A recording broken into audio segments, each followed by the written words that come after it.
Supporting the rebels is one thing, though, but putting spokes in Assad's wheels is another. America's been demanding Iraq search Syria-bound planes for weapons, going so far as to call on it to ground all passing jets. But to Washington's dismay, Baghdad hasn't been all that enthusiastic. RT's Marina Portnaya reports. As the Syrian government struggles to stay in power, fighting against rebels backed by the West, America is also attempting to suffocate the alleged weapons flying into Damascus. Washington accuses Iran of being the key arms supplier to Assad forces. And to stop the transfer, the U.S. is now reportedly demanding that Baghdad inspect planes flying from Iran over its airspace into Syria. The American government, unfortunately, has had very strong rule over Iraq and many other countries. This is just one more example. The amazing thing is that the American government is saying that they can control flights over countries and force airplanes to land.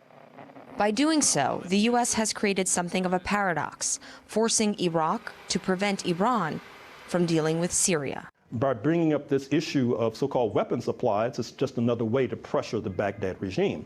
The United States feels that since it invested blood and treasure in terms of overthrowing Saddam Hussein, that it has the right, if not the obligation, to then order the internal affairs of the Baghdad regime. Obviously, al-Maliki objects to this kind of approach, and I dare say that the Iraqi people object to that approach as well. Unnamed U.S. officials have complained that Baghdad is not doing enough to cooperate with Washington's demands. Since September, Iraq has only managed to allegedly inspect 2 Iranian planes. Baghdad does not have an air force, and grounding planes is proving too costly, as they must be refueled after each check. Recently, Iraq made it clear that it is not willing to march to the beat of America's drum. In an interview with the New York Times, Iraq's Minister of Transportation said, quote, "We are an independent country, and our stance is clear. We will search whichever plane we want, whenever we want. We will not take orders." I think they expected everyone else to cower, and most countries would do anything to avoid any sanctions or ill treatment by the American government. They're shocked that the Iraqis don't feel the same way, and why should they?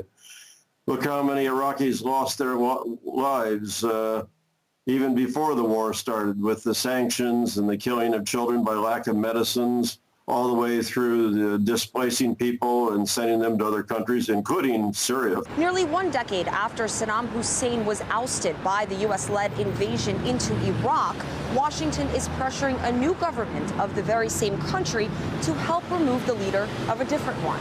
As America continues supporting Syria's opposition in part by policing Iran, Iraq's refusal to march in lockstep with orders has created something of a Middle East triangle the White House may not be able to navigate. Marina Portnaya, RT, New York.